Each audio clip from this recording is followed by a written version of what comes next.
গাছে থোকায় থোকায় মুকুল এসেছে। বাড়িতে থাকা সাধারণ দুটি উপকরণ ব্যবহার করে আমার ছাদ বাগানের এই মালটা গাছে প্রচুর পরিমাণ মুকুল এসেছে। গাছগুলো একটু ঘুরে ঘুরে আপনাদেরকে দেখাবো। এটা হচ্ছে 12 মাসি মালটার গাছ। সারা বছর টবের মাটিতে মালটার গাছে যদি ফলন পেতে চান তাহলে তো অবশ্যই মাটিতে প্রচুর পরিমাণ খাদ্য দিতে হবে, নইলে 2-1 বছর ফলন দিয়ে গাছগুলো ফলন দেওয়া বন্ধ করে দেবে। গাছের প্রতিটা আগায় আগায় একাধিক ফুল এসেছে। ফুল থেকে ফলে পরিণত হতে আমাদের আরও কিছু ধাপ মেনটেন করতে হবে।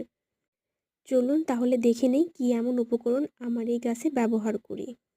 কলার খোসা, এতে রয়েছে প্রচুর পরিমাণ পটাশিয়াম, ক্যালসিয়াম ও ফসফরাস। আমরা খুব ভালো করেই জানি এই উপাদানগুলো গাছের জন্য কি পরিমাণ প্রয়োজন।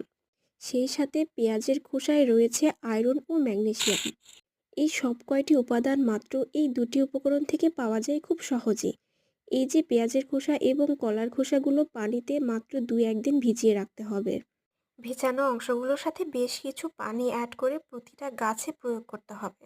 গাছে প্রতি বছর ফলন দেওয়ার জন্য পটাশিয়াম, ক্যালসিয়াম, আয়রন, ফসফরাস এই উপাদানগুলো টবের মাটিতে পর্যাপ্ত পরিমাণ না থাকার কারণে 2-3 বছর পর্যন্ত ফলন ভালোভাবে দেওয়ার পর ফলন দেওয়া গাছটা কমিয়ে দেয়।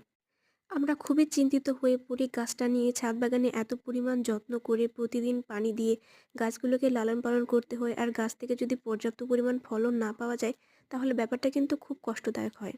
ছোট ছোট এই জিনিসগুলা গাছে ব্যবহার করলে গাছটা খুব ভালো থাকে, সেই সাথে গাছে বেশ ভালো ফলন পাওয়া যায়।